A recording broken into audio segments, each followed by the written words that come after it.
Leur plan de secours, s'ils n'arrivent pas à vaincre les cyborgs. L'entraînement reprend. Chaque jour, Trunks se rapproche un peu plus de son potentiel de super guerrier.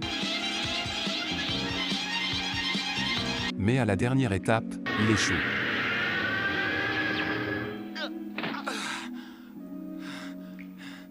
Gohan lui révèle son secret pour libérer son ki.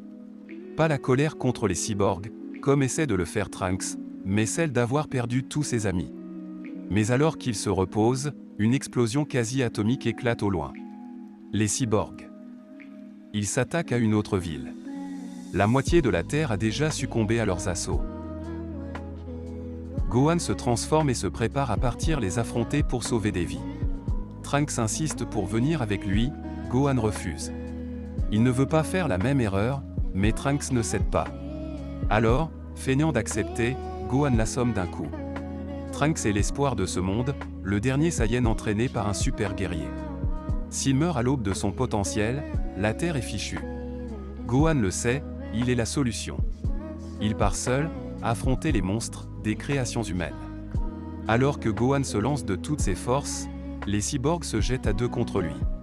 Cette fois, ceux-ci décident d'en finir une bonne fois pour toutes, car il a endommagé les vêtements de ses 17. Il les prévient qu'il n'a pas peur. Bientôt, quelqu'un de plus puissant que lui prendra la relève. Le combat est féroce.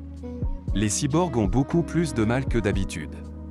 Depuis qu'il a perdu son bras, le niveau de Gohan a encore augmenté.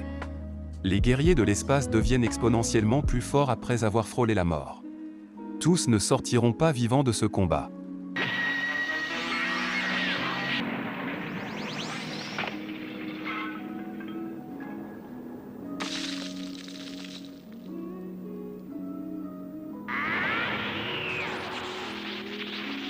Utilisant leur capacité au maximum, les cyborgs travaillent en parfaite coordination.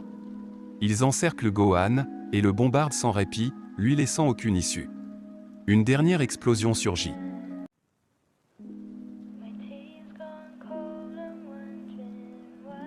Des heures plus tard, Trunks se réveille. Plus un son.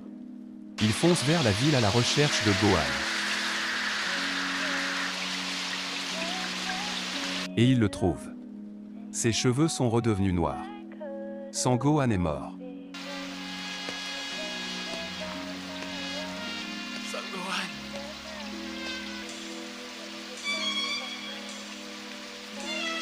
Il hurle son nom, mais c'est fini. Là, dans ses cris de douleur et ses pleurs, sous la pluie,